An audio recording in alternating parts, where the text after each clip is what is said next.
European Union leaders have begun a two-day energy summit looking at joint measures to contain an energy crisis that has already dented their economy and threatens to spread more hardship this winter.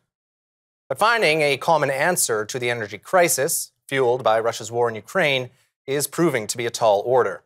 Natural gas prices spiraled out of control last summer when EU members outbid one another to fill their reserves for winter.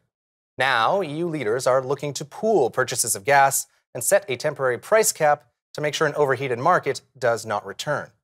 Meanwhile, in Canada, the Federal Statistics Agency reported annual inflation dropping to 6.9% in September, down from 7.0% the month before.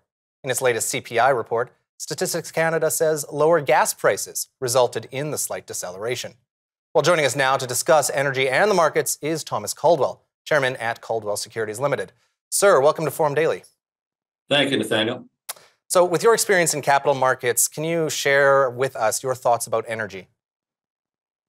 Well, overall, if you just take a look at the world, you have basically flawed policy.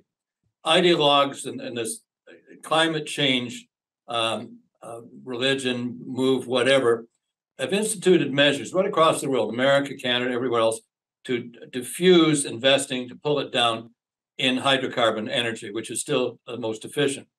That's fine as far as we go, but the pressure to do so is too early. We're not ready for that. And it is once you have a flawed policy, you end up with all kinds of slapdash measures to try to cover the fact that you blew it in the first place. A good example, in the United States, canceling Keystone, thwarting banks from making investments to energy companies for exploration, basically debasing that whole industry. And we're, of course, doing it in Canada because that's one of our own policies. Our basic policy is climate change. As a result, you just drive energy prices through the roof. Nobody took economics 101. If you cut supply, guess what, kids? Prices go up. And then throw on top of that a crisis, a man-made crisis like a war. And Europe has found himself in a very, very difficult position. As the preamble to this interview pointed out, this is going to be a very difficult winter for Europe. But Canada has a problem too. This has been a big energy is how we move goods, how we communicate, how we get back and forth. We're not ready. We're not all going to be using windmills and having electric cars. Maybe that's to come and maybe it should come, but we're out of sequence and that's what's causing a problem. Interesting, and I think there's some interesting points there, but I think dialing into Europe in particular, what does their outlook look like with this energy scenario that they're engaging with right now? In a word, bleak. Everybody's kind of scrambling. It's kind of interesting, you know, Mr. Schroeder came from Germany to talk to our prime minister about getting liquid natural gas, which Canada should have been a massive exporter of that for years because it's climate friendly, but it didn't fit the scenario at the time. And we declined and said we can give them some hydrogen. Well, that'll, of course, be ready in about 5 to 10 years. And you can see it was palpable, the look of disappointment on the man's face. He came to Canada for some solutions, and he got ideologue drivel, if you will.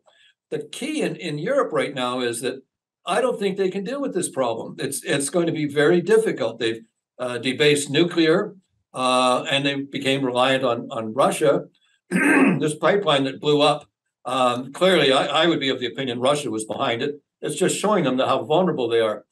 What that will mean, in my opinion, is that it will put pressure on Europe to put pressure on the Ukraine to cut a deal of some kind with the Russians so they can get back to what the beginnings of normal looked like here. So I think it'll result in geopolitical actions on the part of Europe because it's when your citizenry are freezing and gas prices, energy prices, heating prices have tripled or more, you're going to have a problem as a government. They're going to say, we don't care about this nonsense in Russia. Get it solved. So that political pressure is going to be a sidetrack of that, but it's going to be very difficult. And energy prices are going to go back up. United States, you see President Biden has asked the Saudis, et cetera, to not do their cutbacks until after the elections. They didn't buy into that. Now he's releasing from the strategic oil reserves, which they're down to the level of around 1980. And then we're going to replenish this at some point in time.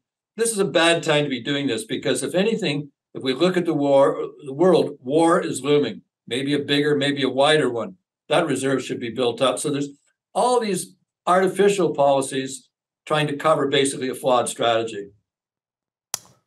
Well, it's an interesting look at what we're seeing across the world as an energy crisis that's ongoing. So thank you very much for joining us today on Forum Daily, Mr. Caldwell.